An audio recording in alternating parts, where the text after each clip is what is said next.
Future perfect continuous tense negative స్టేట్మెంట్స్ని క్వశ్చన్స్గా మార్చడం చూద్దాము. ఈ ఫ్యూచర్ పర్ఫెక్ట్ కంటిన్యూస్ టెన్స్లో క్వశ్చన్స్ని నెగిటివ్గా ఎప్పుడు అడుగుతాము అంటే, ఈ టెన్స్ ఎందుకు ఉపయోగిస్తాము?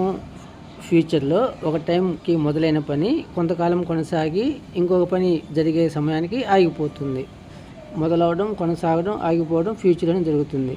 ఆ పని లేదా ఎందుకు జరగలేదు అని అడగడానికి ఉపయోగిస్తాము. చూడండి, she will not have been working for 10 hours.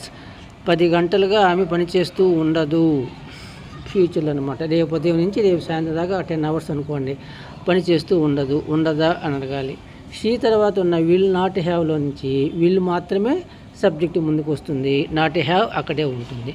Will she not have been working for 10 hours?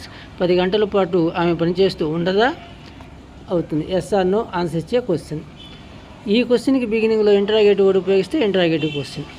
Why will she not have been working for 10 hours? 10 గంటల పాటు ఎందుకు ఆమె పనిచేస్తూ ఉండదు? ఇదంతా కూడా ఫ్యూచర్లో అనమాట.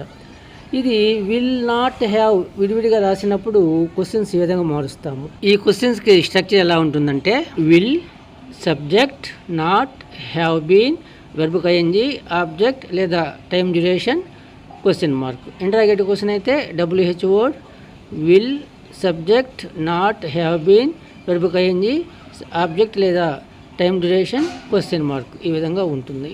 నెగిటివ్ స్టేట్మెంట్లో విల్ నాట్ హ్యావ్ బీన్ బదులుగా వోంట్ హ్యావ్ బీన్ అని ఉంటే వోంట్ మొత్తం సబ్జెక్టు ముందు రాస్తాము క్వశ్చన్గా మార్చడానికి. ఇక్కడ చూడండి, he won't have been studying all night. రాత్రి అంతా అతను చదువుతూ ఉండడా అని అడగాలి.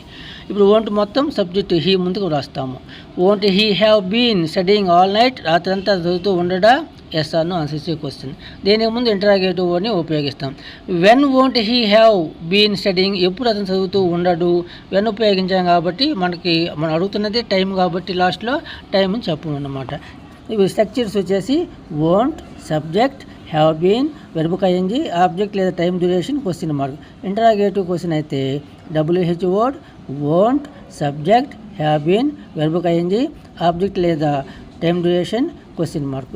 ఈ విధంగా future perfect continuous tense negative స్టేట్మెంట్స్ని క్వశ్చన్స్గా మారుస్తాము. టెన్సెస్ టాపిక్లో ఎంతవరకు మనం టోటల్గా 12 టెన్సెస్ గురించి తెలుసుకున్నాం. పాస్ట్, ప్రజెంట్, ఫ్యూచర్లోని simple, continuous, perfect continuous tenses గురించి ఇంతవరకు మనం డిస్కస్ చేయడం జరిగింది. ఇది టెన్సెస్ టాపిక్లో చివరి వీడియో. నెక్స్ట్ వీడియో నుంచి వేరే టాపిక్ని మనం తెలుసుకుంటాము.